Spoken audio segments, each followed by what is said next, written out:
Okay, it's been 90 minutes. My pressure cooker is counting up now, so it's keeping warm. I tried to do a quick release after 10 minutes. There's a lot of steam in this. It's better just to let it naturally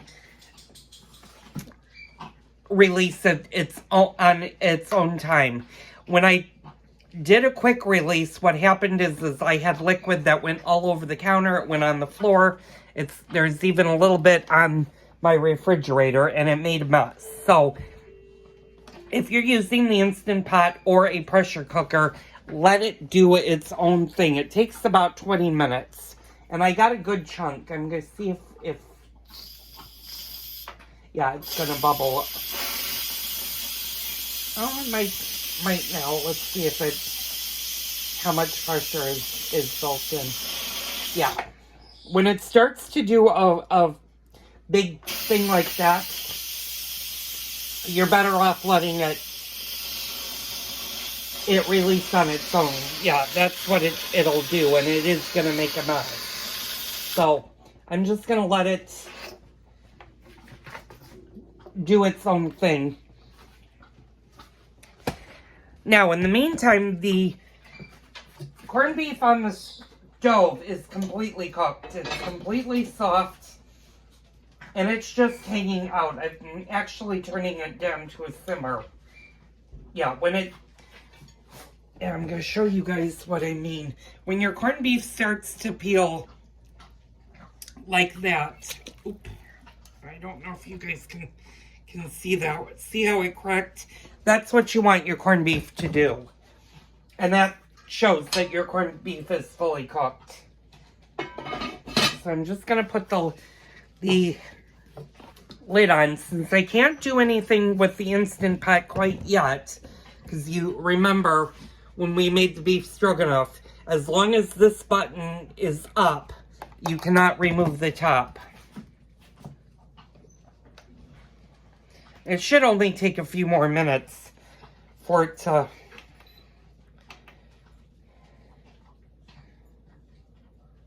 to come down and naturally release. I'm going to see how much pressure is still left. And there might not be that much pressure anymore in the air. Yeah, this is nuts.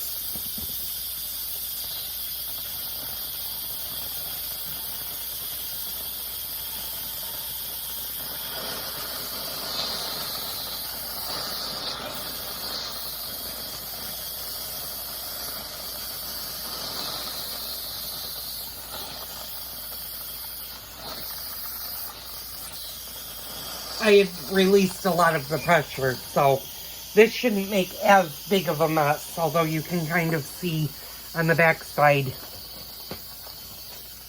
And that's all the thing. You just want to be careful if you're going to do a quick release, not to do it too early, and I think I did it a little bit early. About 15 minutes. So I'm going to change it and say allow your pressure cookers to naturally release at least for the first 15 minutes. And then see how much pressure is left in the pot.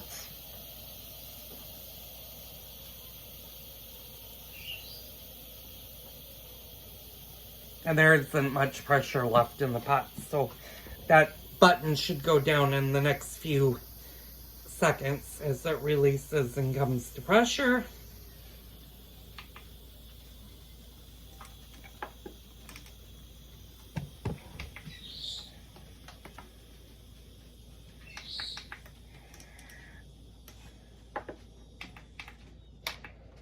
And there it went. So I can now open up the top. Put the lid off to the side, and there is our corned beef. Now, what you're going to want to do with this is you're going to want to fork it and see if it's tender. And this is actually fork tender, and it shrank quite a bit.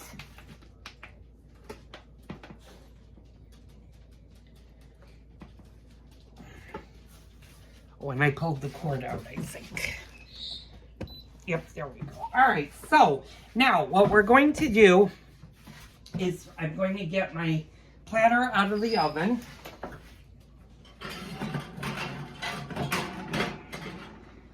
And always make sure, if you've had a platter in the oven, to use the pot holder, because you don't want to touch something that's been in a 220-degree oven, because it's going to be hot. So what we're going to do is we're going to do the one in the Instant Pot first. And I'm going to try to show you guys this. And you just want to take your meat out and set it on the platter. Just like that. And what I'm going to do is I'm going to do the same thing with the one back there. And I've got to get... It's really hot, so I'm going to put that up there. And like I said, the corned beef did shrink quite a bit. So sometimes it's definitely worth getting more than one corned beef, especially if you have a family or if you particularly like corned beef. So I'm going to take this one out.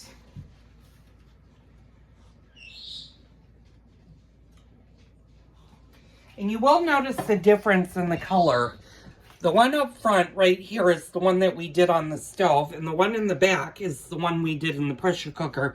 But the one in the back, we used beef stock versus water, and I'll show you the difference. You've got the beef stock there and the clear broth.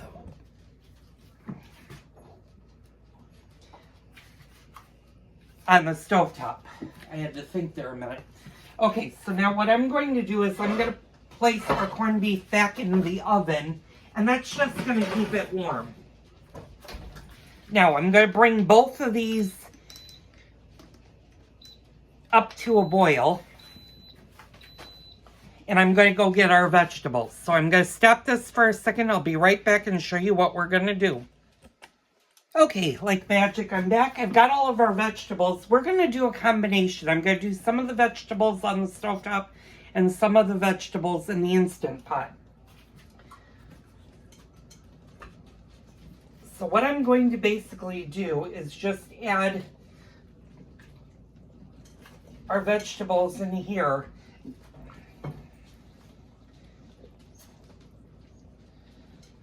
Put some...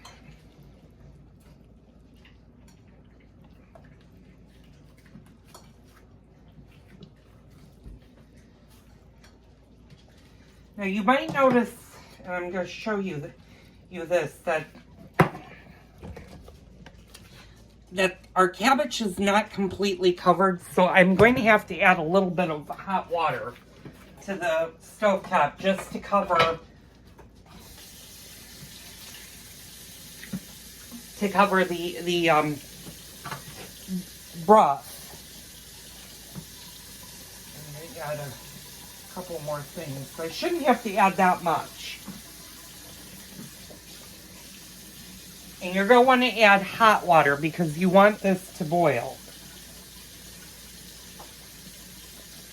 Now, in my Instant Pot, it is actually boiling. So what I'm going to do is I'm going to add my remaining vegetables in the Instant Pot.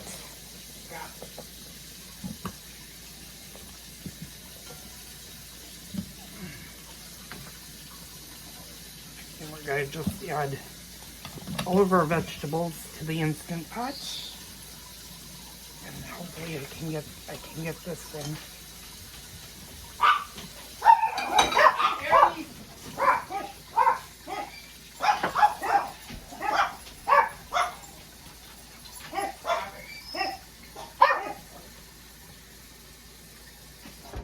And what I'm doing is I'm adding about 4 cups of water. And I'm going to stop this because the dogs are barking, so I'll be right back. Okay, I'm back. Sorry, my dogs needed to go out. What we did is I added 4 cups of water just to get it to the top of my cabbages. And we're going to let this come back to a boil. Once it comes back to a boil, you're going to leave it boil for a full half an hour or until your vegetables are fork tender and are done. With the pressure cooker, what we're going to do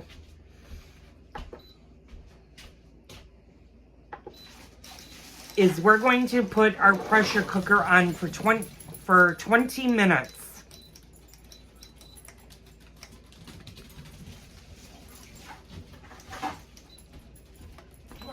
On high, and let it naturally, because our Instant Pot is so high, the liquid is about up to here with all those vegetables.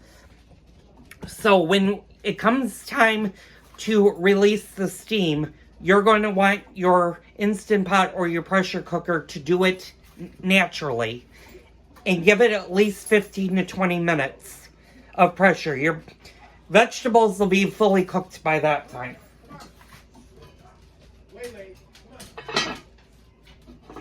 So I'm just waiting for my Le Creuset to come back to a boil. In the meantime, that's pretty much it. Once the vegetables are done, you're going to slice your corned beef into slices, and you're going to spread your vegetables with a little liquid.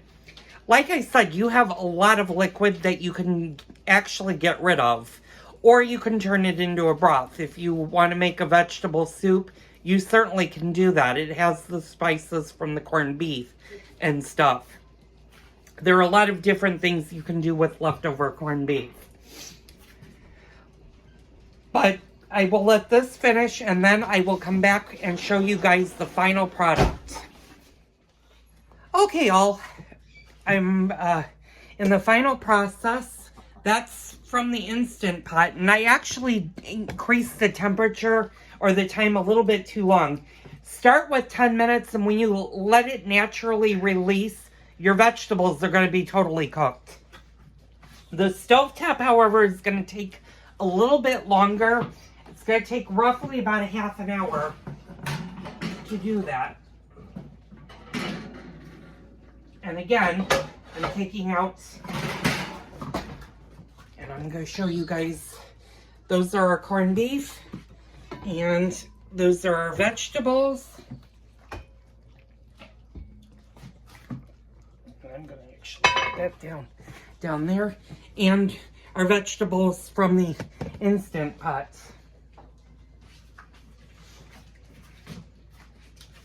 And to carve, it's very easy to carve corned beef once it's soft enough. All you have to do is cut with the grains, and you're going to want to do fairly nice size slices.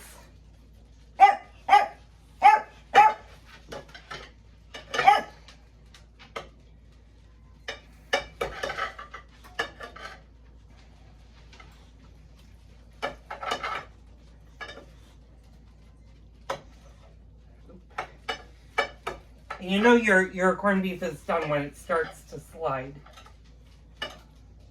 Did he eat all of his food, by the way? It's in the microwave. Oh.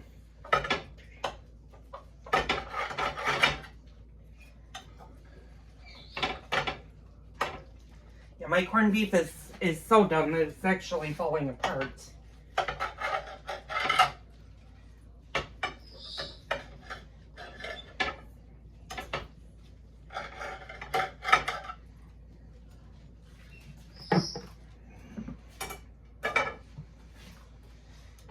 And then just to basically serve, what you're going to want to do is take your cabbage out. I'm going to just take a couple of pieces of cabbage out and just plate around, and I'll let you guys see that. That's the end result of the corned beef. The potatoes and everything, use a spoon. Same within here. I'm going to leave the vegetables in here because we're not going to be eating both trays of vegetables tonight. But that was corned beef and a cabbage in a nutshell. I hope you guys enjoyed this. I hope you guys have a very safe and healthy St. Patrick's Day, and don't drink too much. And tune in tomorrow for another